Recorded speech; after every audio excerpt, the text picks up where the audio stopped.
Bonjour tout le monde, j'espère que vous allez bien. Mon nom est Julie Desgroselliers, je suis nutritionniste et la très fière porte-parole du mouvement J'aime les fruits et légumes. Aujourd'hui, en collaboration avec l'Association des fruits frais du Chili, j'ai la chance de vous parler de fruits à noyaux. Oui, en plein hiver parce que en ce moment, c'est l'été au Chili. Alors, j'ai devant moi 3 variétés de fruits à noyaux. Tous des fruits, là, mon Dieu, ça sent si bon, qui sont gorgés d'eau, de vitamine C, de fibres alimentaires pour alimenter notre santé, mais aussi pour ensoleiller nos menus. Alors, je vais tout de suite débuter par vous parler des petites prunes. Des prunes, il y en a des jaunes, des orangés, des rouges et aussi des mauves. Et là, ce qu'il faut savoir et retenir là, avec les prunes, c'est qu'elles gagnent vraiment à être consommées lorsqu'elles sont à pleine maturité. Comment savoir si une prune est prête? Eh bien, on la sent et on la touche. Alors, quand on la sent, on veut que ça sente la prune, on veut que ça sente le fruit, que ça soit sucré. Et quand on lui touche, on ne veut pas que ça soit trop ferme. On veut vraiment là, que quand on pèse avec les doigts, la chair cède sous une légère pression.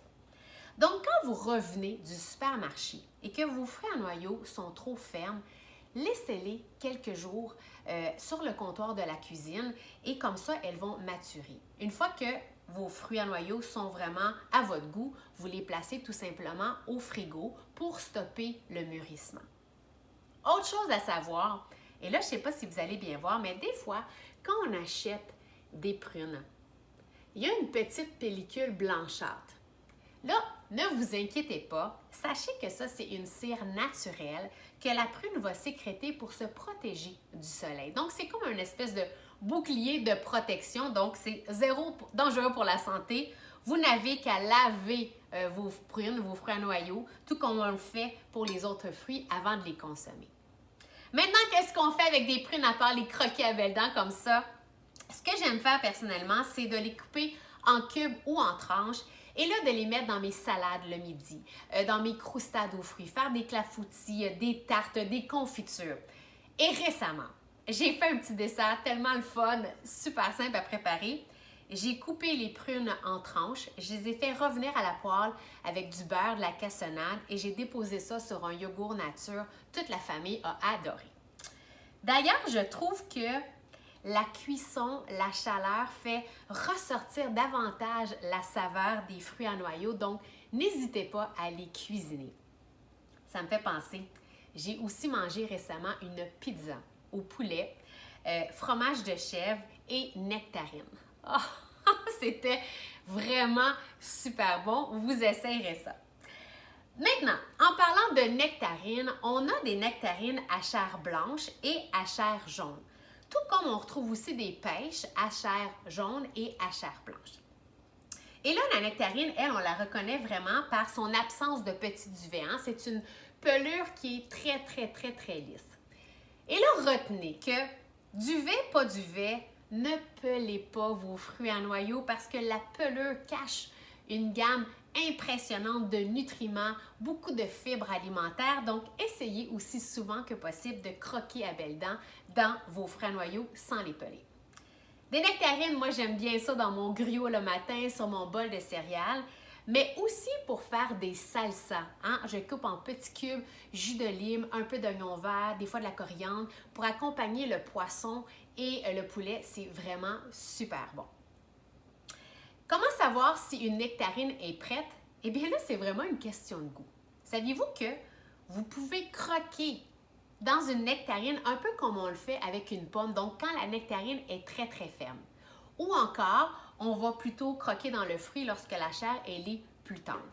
Mon garçon, là, Jacob, qui a 6 ans, il adore croquer dans une nectarine bien ferme. Pour ma part, j'aime mieux quand c'est plus moelleux, plus sucré, plus juteux, mais ça, c'est vraiment une question de goût. En parlant de jus, un fruit coup de cœur pour moi, c'est vraiment la pêche. J'adore croquer dans une pêche là, quand ça coule partout, quand c'est tout juteux. Mon Dieu que c'est bon.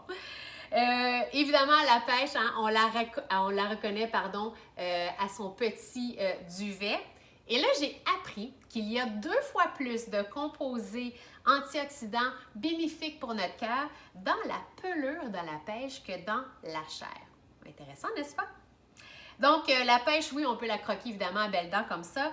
Ce que j'aime faire, c'est d'en intégrer dans mon grilled cheese. Ah, le sucré salé, c'est tellement bon. Une autre recette à essayer. Et là, c'est vrai, j'ai sorti ici un petit contenant de plastique. Si vous avez des enfants, ce que je fais personnellement, là, c'est que je mets les fruits en noyau dans un contenant comme ça, sans couvercle, que je dépose dans la boîte à lunch des enfants. Comme ça évite que le fruit soit tout mou, endommagé au moment que l'enfant consomme le fruit. Donc, un petit truc de maman que je voulais vous partager.